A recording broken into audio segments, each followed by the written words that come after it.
आज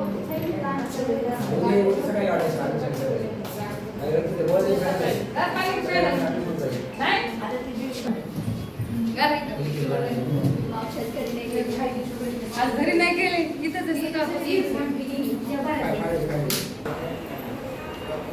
बीड ऑनलाईन ज्ञानगुरूत आपलं सर्वांचं स्वागत. मी ज्ञानोबा वाईट. बीड जिल्हा रुग्णालयामध्ये गेल्या अनेक दिवसापासून जिल्हा रुग्णालयाच्या ओपीडी विभागामध्ये नातेवाईकांची रुग्णांची प्रचंड गर्दी होत होती आणि त्यांची गैरसोय देखील मोठ्या प्रमाणात होत होती. राज्य शासनाच्या धोरणानुसार जिल्हा रुग्णालय परिसरामध्ये भव्य दिव्य एक इमारत या परिसरात उभा राहिली आणि त्या इमारतीचं उद्घाटन गेल्या अनेक वर्षापासून तसंच राहिलं होतं. कारण रुग्णांना सेवा मिळावी म्हणून अनेक जिल्हा शल्य चिकित्सक गेल्या 3-4 वर्षामध्ये 5 जिल्हा शल्य चिकित्सक म्हणून या रुग्णाला लाभले. मात्र त्यांना सहजासहजी काही करता आलं नाही. कारण या इमारतीचा गुत्तेदार असेल, ठेकेदार असेल, जे काही काम घेणारी यंत्रणा होती ती अत्यंत दीर्घाईने या बिल्डिंगचं काम सुरू होतं. अनेक वेळा या बिल्डिंगचं काम चुकलं, त्यामुळे पुन्हा पाडापाडी झाली, पुन्हा दुरुस्त करण्यात आलं. त्या ठिकाणी अद्यापही ही बिल्डिंग वस्तुस्थिती पाहिली गेली तर अनेक कामे अपूर्ण आहेत. मात्र 2 दिवसापूर्वी बीड जिल्ह्याचे जिल्हाधिकारी विवेक जॉन्सन या ठिकाणी आले होते.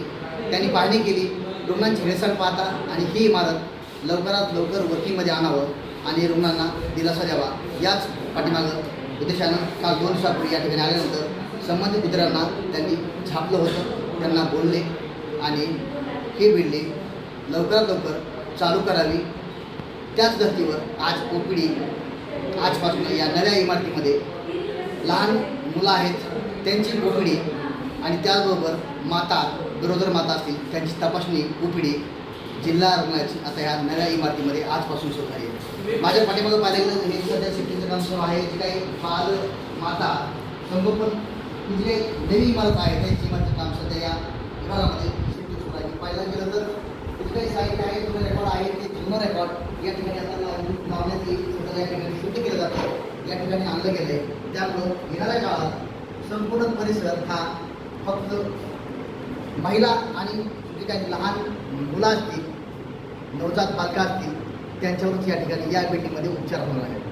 सदरील जिल्हाधिकारी विवेक जॉन्सन आणि बीड जिल्हा शल्य चिकित्सक डॉक्टर सतीश कुमार सोळंके यांच्या पुढाकारानं काही प्रमाणात रुग्ण नातेवाईकांना दिलासा नक्कीच मिळाला आहे.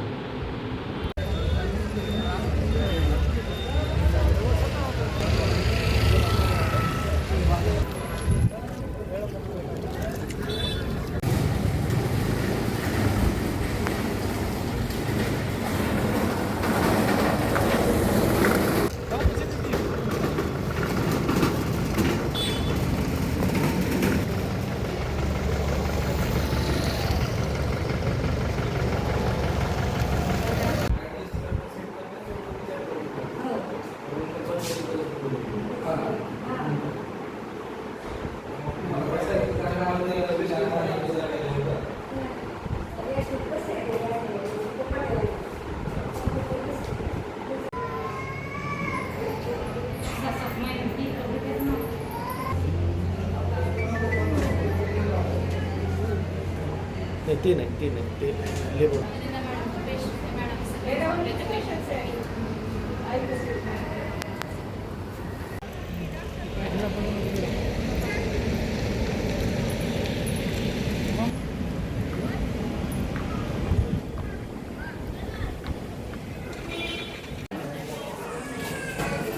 सकाळपासून चालू आहे, कंटिन्यू बंद नाहीच.